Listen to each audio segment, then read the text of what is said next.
Welcome to Fireside History, where the past comes to life.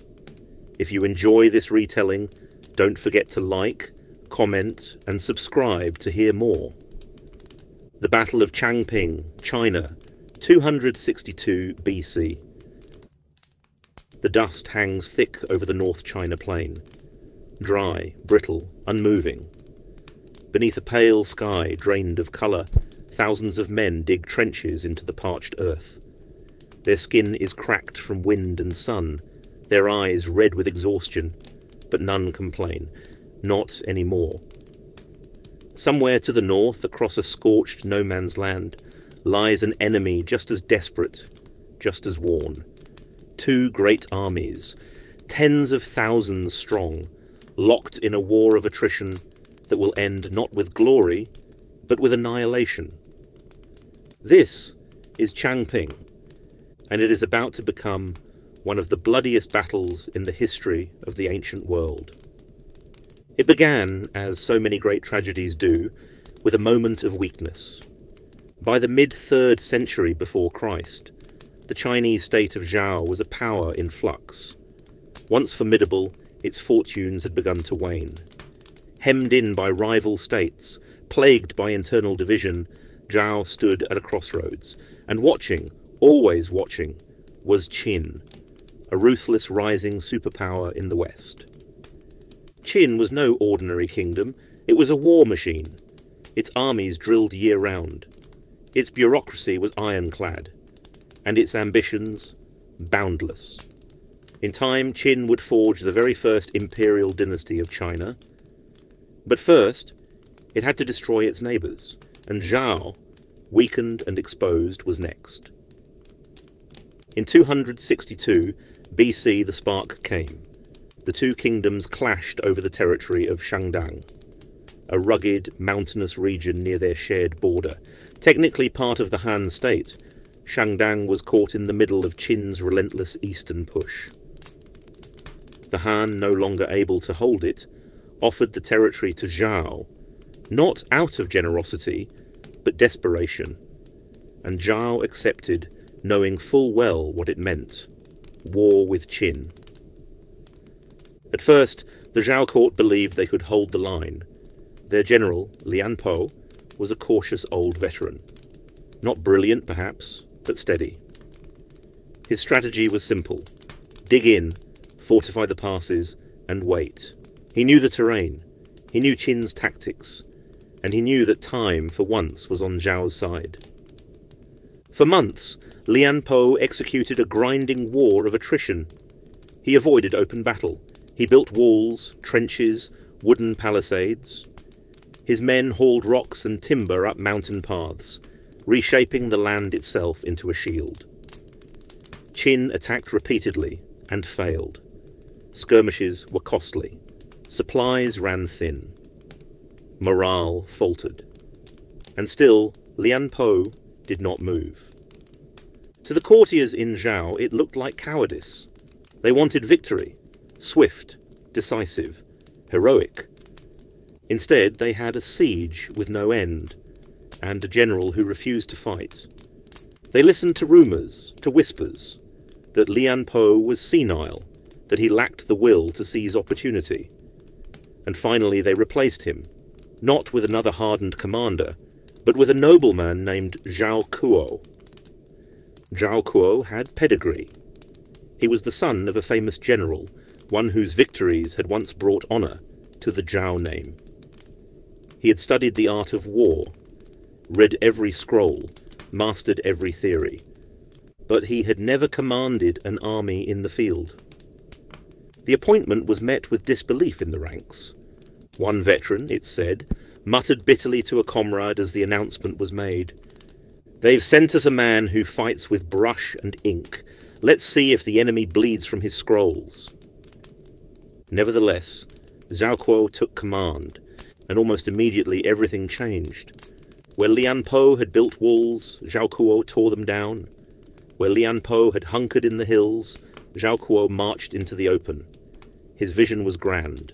A full-scale offensive to break the Qin lines and end the war in a single crushing blow. He believed in manoeuvre. in theory, in momentum.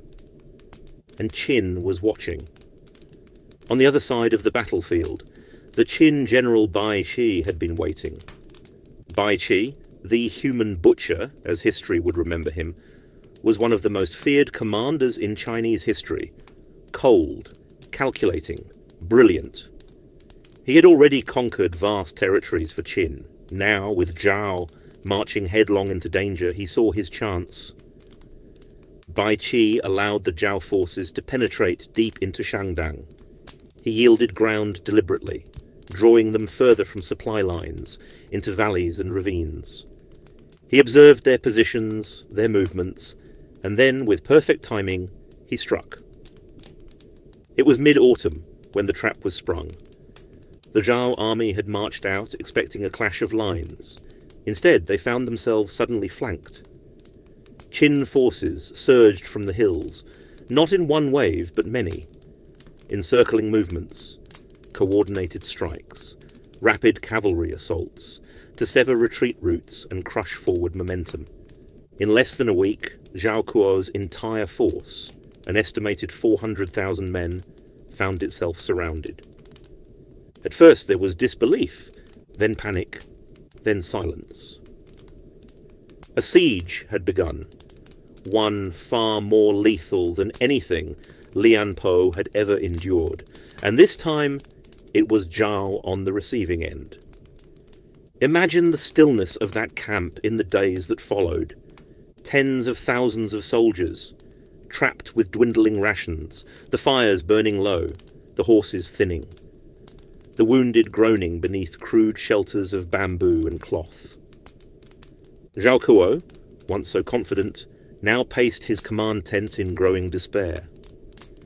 He had no plan for this, no way out. And still, Qin tightened the noose. They cut off water sources, they poisoned streams, they blocked all exits, even mountain trails once used by shepherds and smugglers.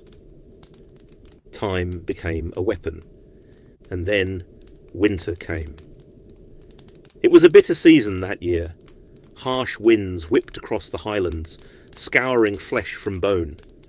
Men wrapped themselves in straw, in bark, in whatever cloth could be scavenged from the dead. Rations were halved, then quartered. Stories emerged, whispered in shame, of comrades eating grass, bark, rats, then worse. Still Zhao Kuo refused to surrender, and Qin, ever methodical, simply waited. One night, a soldier in the Zhao camp, a young conscript from the north, wrote in charcoal on a scrap of cloth, "If the gods do not see us, then let the wind carry our suffering. If my mother still prays for me, tell her I am already gone."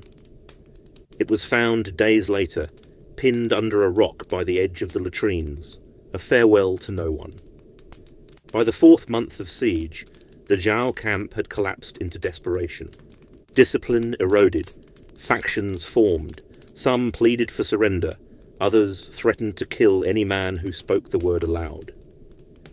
Zhao Kuo, half-starved himself, resolved to break out. The sun hung low over the hills, casting a sickly orange haze across the Zhao camp. There was no ceremony, no final rally, only the scraping of hooves on dry, cracked soil, and the tightening of leather straps. Zhao Kuo stood in silence beside his horse. His face, once proud and flushed with the optimism of youth, was now pale and thin, streaked with soot and grief. His eyes, hollow and bloodshot, scanned the remnants of what had once been the most disciplined army in the East. Now it was dust, hungry, broken dust. The plan, if it could be called that, was simple, a charge, one last desperate lunge against the encircling Qin lines. The cavalry was small, maybe 500 men, their horses gaunt, their weapons dulled. But it was all he had left. They would aim for the western ridge, a break in the rocks that might lead to the riverbed beyond. If they could break through, just a handful, perhaps a signal could be sent. Perhaps some could escape. Or perhaps it was all for nothing. Zhao Kuo mounted slowly, almost shakily. His armour rattled loosely on his thinning frame. He wore no helmet, his hair, matted and tangled, whipped in the wind, like a banner of mourning. He turned to the riders beside him, men who had once studied tactics with him in the capital, who had toasted victories that never came, who had trusted him. He said only one thing: ride hard. And then they moved. The horses kicked into motion, thundering forward in a staggered wedge, spears lowered, bows slung. No one shouted, no one cheered. It was not the roar of defiance, it was the gallop of ghosts. From the Qin ridge, trumpets blared. They had seen them. Arrows came first. Dark streaks in the sky. Some of the Zhao horses screamed and crumpled before they reached the first ditch. Others vaulted over it, crashing into the waiting pikes beyond. Zhao Kuo was in the centre, sword drawn, teeth gritted, eyes wide with fury. He cut down one Qin soldier, then another. But it wasn't a battle. It was slaughter they had ridden into a net. The western gap had been bait, a deliberate weakness, watched and measured. And now, from either side, Qin spears pressed in. Zhao Kuo fought like a man already dead. He took a javelin in the leg. He kept riding. A spear grazed his ribs. He swung again.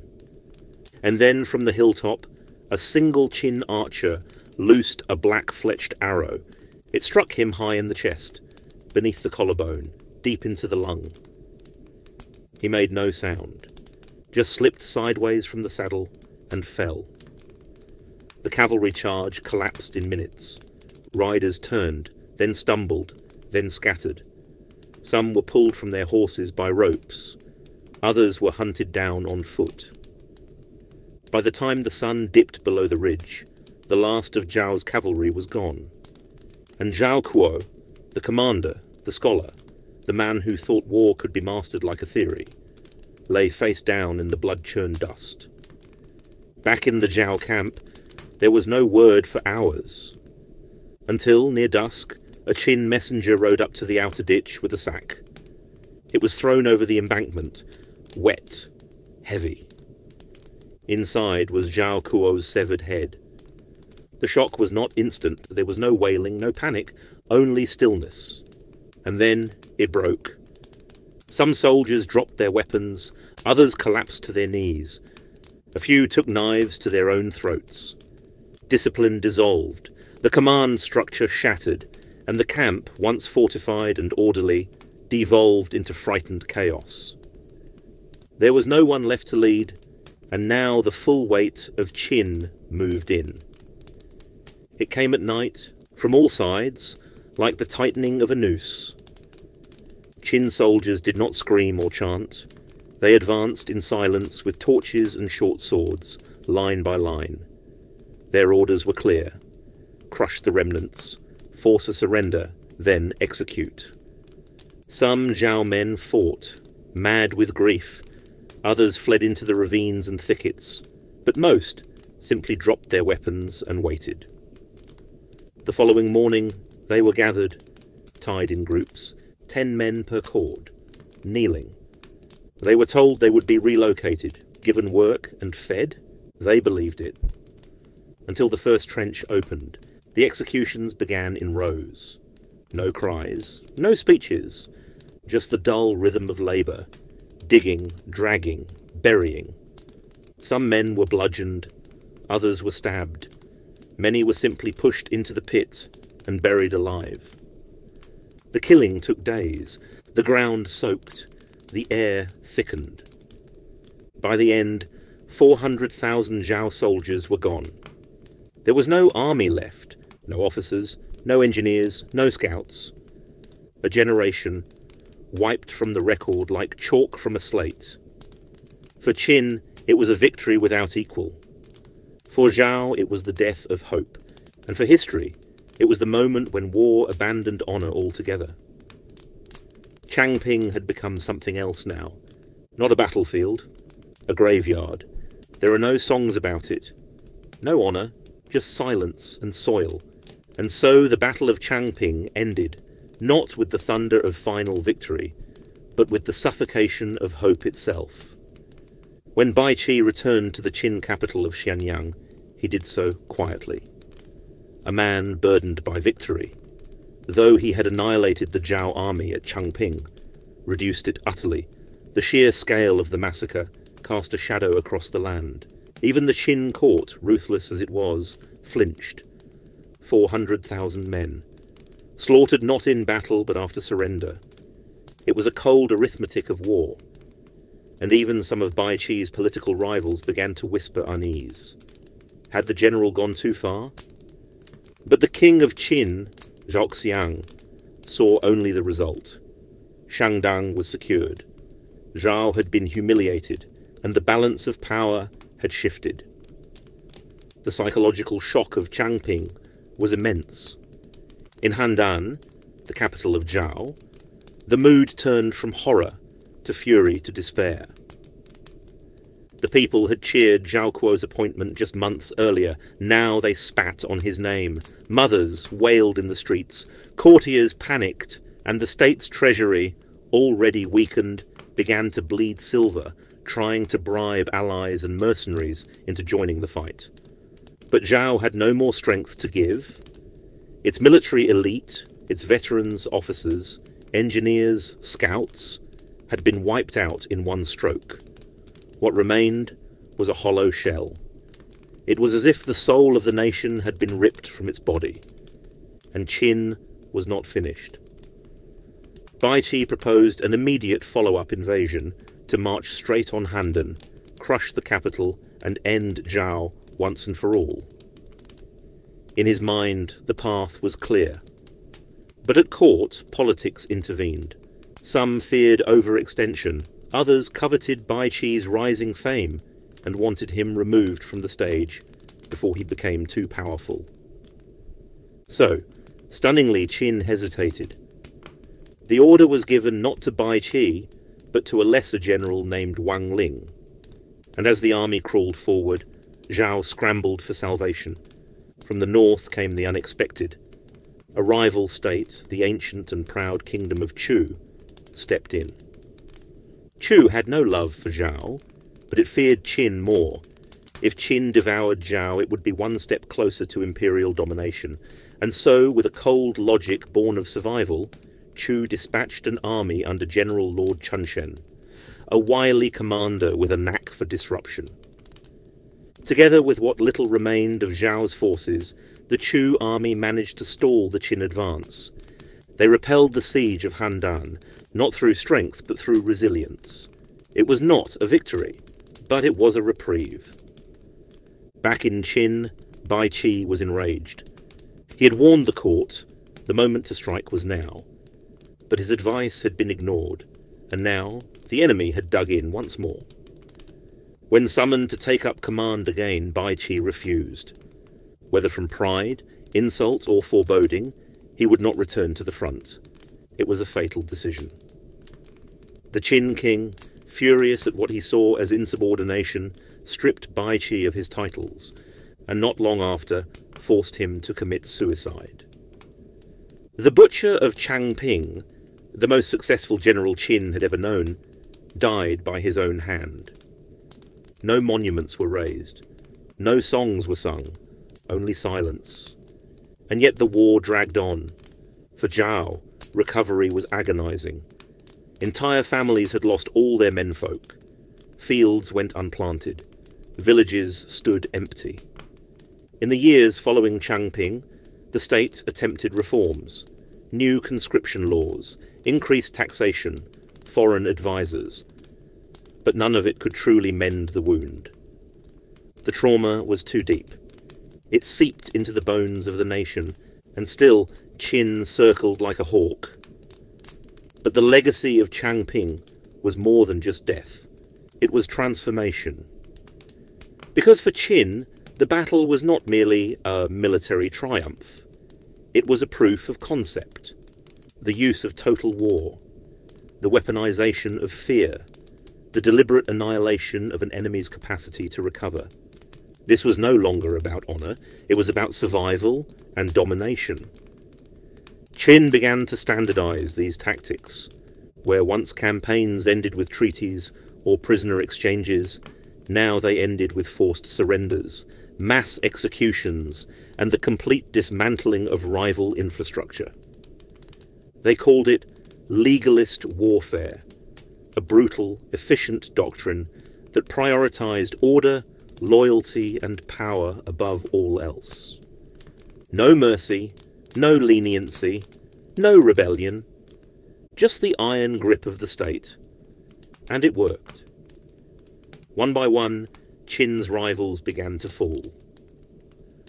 The Warring States period, that century-long death match of 7 kingdoms vying for supremacy, was tilting rapidly toward its bloody end. But let's step back. Let's return to the battlefield itself, to Changping. Today there is little left. No towering monuments, no preserved trenches or mass graves. Just farmland, hills, the occasional whispered legend. But beneath the soil, bones remain. Archaeologists have uncovered burial sites near Gaoping, believed to be remnants of the mass execution pits ordered by Bai Qi. Hundreds of skeletons, some still bound, skulls split by swords, ribs pierced by bronze arrowheads. They are not arranged with reverence. They are dumped, tangled, discarded like broken tools. And yet they were fathers, sons, brothers. Some were farmers pressed into service. Others were career soldiers, veterans of half a dozen campaigns. Many likely never knew why they were sent to die in a dry valley far from home. They marched in columns, under banners they were told to honour, and vanished into earth and smoke. What remains, more than 2,000 years later, is not just a memory, but a question. What is the cost of unity? For Qin, the answer was simple: whatever it takes, and it would take more. Because the war wasn't over, it was only evolving. In the years that followed Changping, the world did not forget. The mass graves were not marked, but they lingered in memory, a scar beneath the skin of the warring states. Every army that marched past the ridges of Gaoping did so with a sense of dread. They knew what lay beneath the fields, and what had been done there. The state of Zhao limped on, broken but not yet dead. For a time it clawed its way back from the brink. The old general Lian Po held the line, rebuilt the army, repelled the next wave of Qin assaults, and for a generation the border held. But Zhao had already lost what mattered most: time. Because while it struggled to rebuild what had been lost, Qin evolved. The lessons of Changping had not been wasted. They had been studied, refined, institutionalized. Qin built roads, supply lines, military districts, fortresses. It created a system of conscription that could field vast armies, not once, but repeatedly. Its generals were promoted not by bloodline, but by merit. Its officers rewarded for discipline, brutality, and results. It was becoming something new, not a kingdom, but a war engine, designed to conquer, consume, and unify. And behind it all stood a new figure, a boy, born just a few years after the slaughter at Changping. His name, Yingzheng. He was raised in a palace of stone, where power was absolute and mercy considered weakness. He was tutored in law, war, and deception, told from a young age that the world was broken, and only a single central power could bring order. He was told about Changping, not as tragedy, but as strategy. By the time Yingzheng became king of Qin, the stage was set. His father's wars had softened the enemy. His court had streamlined the state. He took the reins of power with one goal: to end the warring states, not by negotiation, but by conquest. One by one, the rival kingdoms fell. Han Wei, Yan, Chu, Qi. And finally, Zhao. It died slowly. In 228 BC, Qin forces broke through the border at Taiwan. The Zhao capital, Handan, was surrounded, not by siege engines and fire, but by inevitability. This time there was no Lian Po to rally the troops, no allies left to intervene. The court collapsed, ministers fled, the last prince of Zhao was captured and exiled, and in his place, a Qin governor raised the black banner of unification. Zhao, proud, resilient, and once a match for Qin, had been undone by a single battle. Not at the gates of its capital, but decades earlier, in a dry valley of stone and dust, where 400,000 men had vanished into the earth. That moment, Changping had hollowed the kingdom from within. The rest was just gravity. In 221 BC, Yingzheng declared himself the first emperor of China. Qin Shi Huang, the dragon, had risen, and with him came a new world. He standardized the script, the weights, the currency, the law. He ordered the building of roads and canals, arteries to pump the lifeblood of empire. He oversaw the first foundations of what would become the Great Wall, linking old state fortifications into a single defensive spine. He made the empire whole and ruled it with fire and steel. But there was a price. Beneath the surface of order, fear ran deep. People remembered what had happened to Zhao. They remembered the pit. They remembered Bai Qi. And so, when the emperor died, suddenly, in 210 BC during an inspection tour, the empire shuddered. The dynasty crumbled not long after. It had been built too fast, held together by too few hands, and haunted by too many ghosts. Still, the idea remained. A unified China. Not kingdoms, but one nation.